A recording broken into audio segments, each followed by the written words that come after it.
Hello everyone, আমরা চলে এসেছি একটা নতুন ভিডিও নিয়ে। দেখো, আমি গেছিলাম স্কুল থেকে এসে দেখে একটা পার্সেল চলে আসছে। তো কবে থেকে দুবার রিটার্ন করার ক্যান্সেল হওয়ার পর এবার তিনবারের বেলায় পার্পেলের থেকে অর্ডারটা আসে। দেখো, পার্পেলের প্যাকিং চেঞ্জ করে দিচ্ছে, কি সুন্দর। মানে প্যাকেট বক্স থেকে এখন আবার কাগজের বক্স বানাই দিচ্ছে।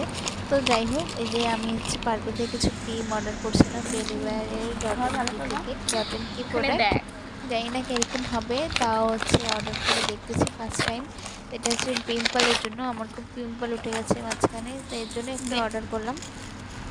তো এই যে দেখো প্রোডাক্টটা কীরকম, কে কে ব্যবহার করো ডট অ্যান্ড কির জিনিস, অবশ্যই কমেন্টে আমাকে জানিও যে কীরকম।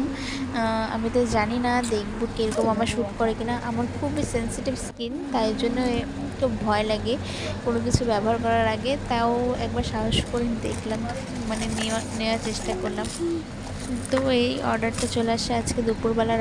তো এখানে দেখো ক্রিমের বাক্সটা থেকে ক্রিমের সাইজটাও ভালোই ছিল, আমি ভাবছিলাম যে ছোটো মোটো আসবে। তো ফেস ওয়াশেরটাও ভালো আসে। এই যে ডট ইন কির, এটা হচ্ছে মানে পিম্পল যাদের আজকে হয় তাদের দুপুরবেলা এই জন্য। রান্না হয়নি, তো আমি একবার রান্নাতে চলে তাই আসলাম, কেন এখন আবার আজকে কাঁঠাল চিংড়ি দুপুরবেলা রান্না রান্না হয়নি, করতেছি। তাই জন্য একবারে দুপুরের রান্নাটা একবারে বিকালে সেরে নিচ্ছি। তো এখানে করছি কাঁঠাল চিংড়ি। তো দুপুরবেলা সকালের খাবার ছিল, ওটা দিয়ে দুপুরবেলা সারা হয়েছে। তো একবারে বিকেলবেলায় রান্না করে নিলাম রাত্রিরেও।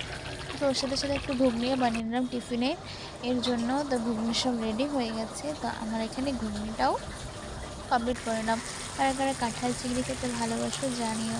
তো এখানে ঘুগনি আমাদের প্রায়ই ঘুগনি হয়, কখনো মটর, কখনো চানা, কখনো কাবলি। তো এখানে আমার দেখো কাঁঠাল চিংড়িটা কেমন হয়েছে জানি। এখানে ঘুগনিও রেডি। টাটা, বাবার পরে ভিডিও।